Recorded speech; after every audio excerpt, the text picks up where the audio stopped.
Hey everyone, how's it going? You're watching Koki Lumpur. Today I wanted to talk about the forced app download experience, which I briefly introduced in another video just the other day. I understand that a 60-minute long video isn't for everyone, so I'm here with a shorter video with more details, more examples as to how that works, complete with demonstrations on my phone. Today's video is going to explain to you what the forced app download experience is, why it's detrimental to you and me and the average person, the average consumer, and why it's just going to get worse as time passes by, for as long as people don't push back against this bullshit. Now, the forced app download experience actually comes in 3 different stages because it's kind of like the boiling the frog method. They don't want to turn up the heat to the maximum that causes the frog to jump out of the water. They want to slowly turn it up and make sure that you're nice and comfortable until you realize it's too late for you to escape. The 3 stages of the forced app download experience are the part that they cripple functionality or remove functionality from their website that forces you to have to download their app if you don't want to be inconvenienced. The second stage is when they start removing core functionality completely from the browser-based experience that forces you to go on their app. Whether you're on desktop or mobile, you won't be able to get those functions until you get the app. And the third and the final stage of the forced app download experience is after they've gotten all the users onto their app. That's when they're going to start making demands on what you can and cannot do on the very device that you bought and thought that you own. For those people who are watching this video from the US, from Europe, or Australia, you might be more familiar with the first 2 stages, but that third stage is going to sound a little bit foreign to you. You might have heard it in, for example, a Louis Rossmann video as to how it might play out in the future that way if things keep going where they're headed. Fortunately, or unfortunately for folks who are living here, Southeast Asia is ahead of the curve in many respects, and in one regard, fucking over the consumer. Southeast Asia is extremely ahead of the curve. You can expect to see how things are playing out in Southeast Asia to come over to Europe, to Australia, to North America if you don't push back. The first stage of the forced app download experience looks something like this. This is Shopee's website on my mobile browser. Shopee is like the Amazon of Southeast Asia, just like how a lot of Americans can't stop buying stuff from Amazon.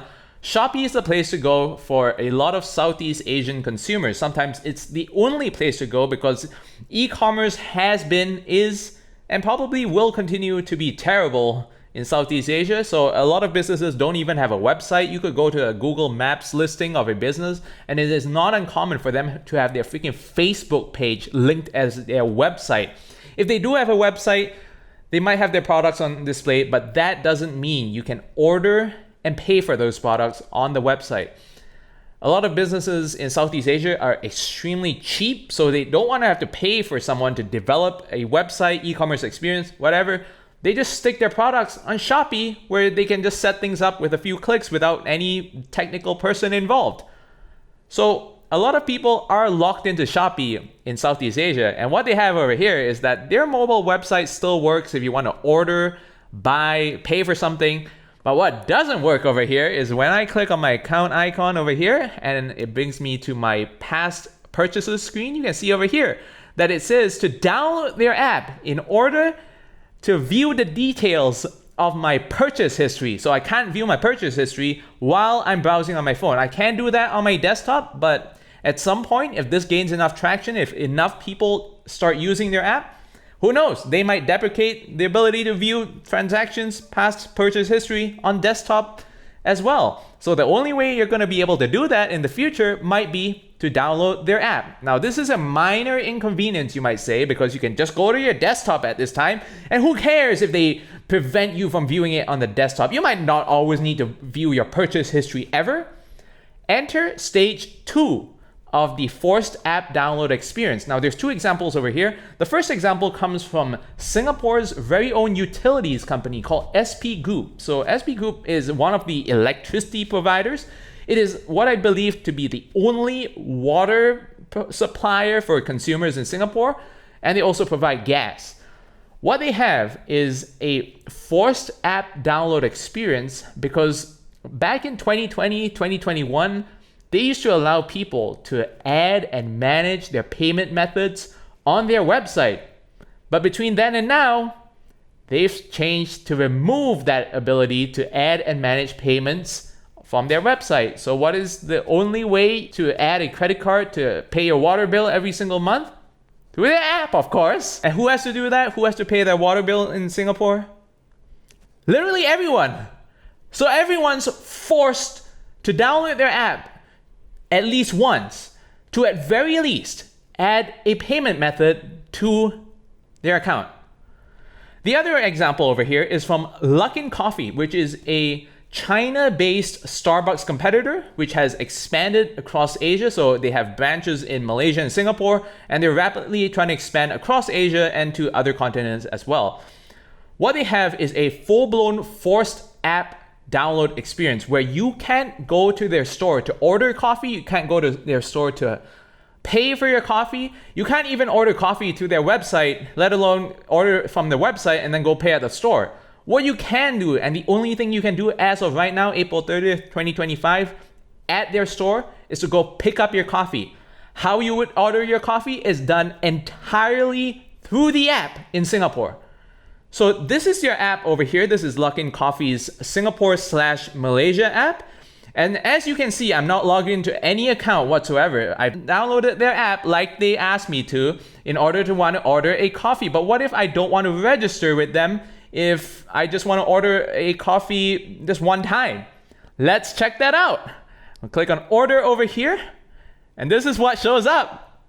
A login screen prompting you to enter your login details, your phone number in this case, or one of these linked accounts. Or you can register if you don't have an account. Let's try that again. Click on order. This pops up. There is no ability for you to check out as a guest. And that's probably by design because they want your phone number so they can constantly keep in contact with you for any latest updates, promotions, marketing, ads, which is what a lot of Southeast Asian companies love to do. Specifically for Singapore banks, right now, there is no ability for you to opt out of their security notifications and their security emails that they send you.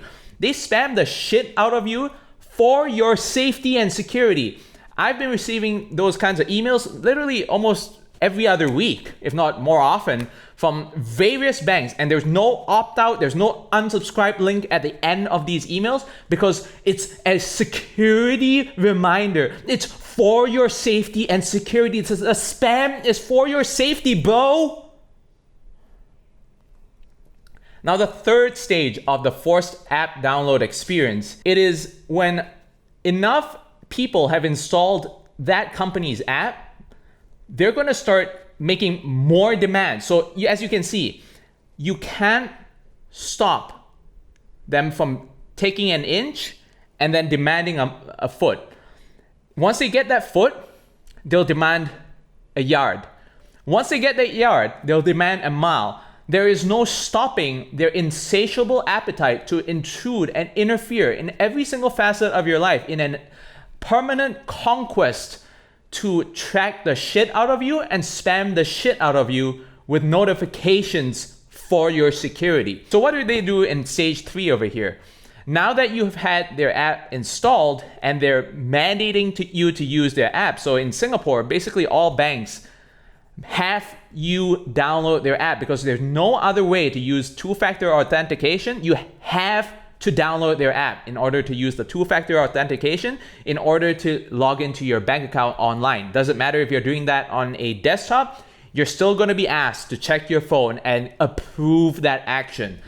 Now, another thing that they started to introduce in 2023, 2024 across all banks in Singapore is the inspection of the apps that are installed on your phone. That's right. You're not just expected to download their app in order to go about your regular banking activities. They want to dictate the apps that you have installed on your phone. So if you have apps that are installed outside what they deem the safe and reliable official app store of Apple or Google Play Store, you're not going to be able to access their app. You're not going to be able to log into your account until you comply with their demands on the phone that you bought. It's not like the bank bought you this phone and said, hey, you have to install our app and you have to do exactly what we want you to do on this phone because we bought it for you. No, they're not even paying you rent before they're asking you for all this, that, and the other on what you can and cannot do with your own phone. Now, this level of overreach is so significant because there's some people who might say that, oh, you just have to switch to another bank, bro. Like, if you don't like what the bank is doing, like, just switch to another bank. That's easy for you to say if you live in a country that allows for that. In a place like Singapore, like I said, it's a preview of what's to come if there's no pushback whatsoever. There is literally no other bank that doesn't force you to download their app in order to do any online banking. And there is no other bank. There's no bank that exists in Singapore right now that doesn't have an app that intrusively checks over what apps you have installed from in your phone. Now, in that previous video, I did install Fudo Keyboard from an APK file because at the time it was just a preview and there was no official Google Play Store listing for the Fudo Keyboard. So that's probably why that HSBC app was making a fuss about Fudo Keyboard being a potential security risk. But you know what's funny? Fudo Keyboard regularly appears now in the Google Play Store as one of those apps that can update from the store directly. So I don't see what the complaint is other than it was not installed by the officially sanctioned method. Now, I hope you learned something about the forced app download experience. The way to actually overcome this is simple yet difficult. You have to boycott all these companies that are doing this. Because like I said, if you allow for their overreach to happen, they're not going to stop there. They're going to keep asking for more and more and more and more. It is the behavior of a sociopath, psychopath. They're not going to stop. So the only way out is for you to vote with your wallet if you can. And I know it's a difficult task sometimes, especially if you want to, switch banks. It's a lot of trouble. And if you live in a country where you are able to switch banks, you should still do it because it will come to a point where if everyone just lets this slide, you'll end up with no other options at all. And I'm not just talking about banks over here. We're talking about supermarkets. We're talking about cafes. We're talking about salons. I've seen salons where they have an app for you to book your next appointment and pay through the app. I bet that once those salons have enough people using their app, they're going to start doing step number 2, step number 3 to you and everyone else in the place that you live in. So what do you think? Do you want to go through a little bit of effort and do something about this to push back? Or do you want to live in a world where you will own nothing and you will be happy? Think about it. That's it for today, and I hope you learned something. See you all in the next video. Goodbye.